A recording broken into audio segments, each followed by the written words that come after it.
গ্রামের নাম ছিল শালবনপুর। ছোট্ট শান্ত একটা গ্রাম। কাঁচা রাস্তা, ধান ক্ষেত আর বিকেলের মিষ্টি হাওয়া, সব মিলিয়ে একটি সুন্দর পরিবেশ। সেই গ্রামেই থাকতো গরিব সবজি দোকানি, নাম ছিল রহিম মিয়া। রহিম মিয়ার ছোট্ট একটা টিনের ঘর, সংসারে তার স্ত্রী সালমা আর একমাত্র মেয়ে মুনিয়া। সংসার খুব সচ্ছল ছিল না, কিন্তু ভালোবাসায় ভরা ছিল। ভোরের আজান শুনেই রহিম মিয়া ঘুম থেকে উঠে বসে। বাইরে তখনও কুয়াশা। সালমা চুলায় ভাত বসিয়েছে।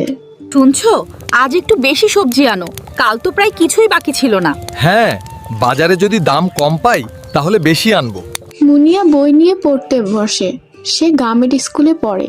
মুনিয়া বলে, আব্বা, আমার স্কুলের ফি এই সপ্তাহে দিতে হবে। ইনশাআল্লাহ মা, দিয়ে দেব। রহিম মিয়া পাশের হাট থেকে সবজি কিনে এনে গ্রামের বাজারে বিক্রি করে। কিন্তু একদিন সবজির দাম বেড়েছে, লাভ খুবই কম। একদিন বাজারে গিয়ে দেখে বড় ব্যবসায়ী করিম মোল্লা নতুন বড় দোকান দিয়েছে। তার দোকানে রঙিন ব্যানার সাজানো, সবজি বিক্রয়ের কথা লেখা ছিল। একজন ক্রেতা এসে জিজ্ঞেস করে, এই বেগুন কেজি কত? 50 টাকা। ওই দোকানে তো 45 নিচ্ছে।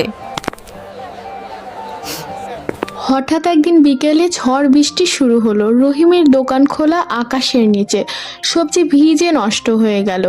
রহিম বাড়ি ফিরে গেল, খুব চুপচাপ ছিল। সালমা জিজ্ঞেস করলো, কি হলো, এত চুপ কেন? আজ সব নষ্ট হয়ে গেল, ধার করে আনছিলাম। হাল ছাড়লে চলবে? আল্লাহ আছেন, আবার চেষ্টা করো। আব্বা, আমি বড় হয়ে চাকরি করব, তোমার কষ্ট দূর করব। পরের দিন সকালে রহিম আবার হাটে যায়, কিন্তু টাকা কম। তখন গ্রামের স্কুলের মাস্টার সাহেব এগিয়ে আসেন। মাস্টার সাহেব বলেন, রহিম, শুনেছি কাল তোমার ক্ষতি হয়েছে, এই নাও কিছু টাকা, ব্যবসা চালাও। স্যার, আমি কিভাবে শোধ করব? তোমার মেয়ে ভালো করে পড়ুক, এটাই চাই।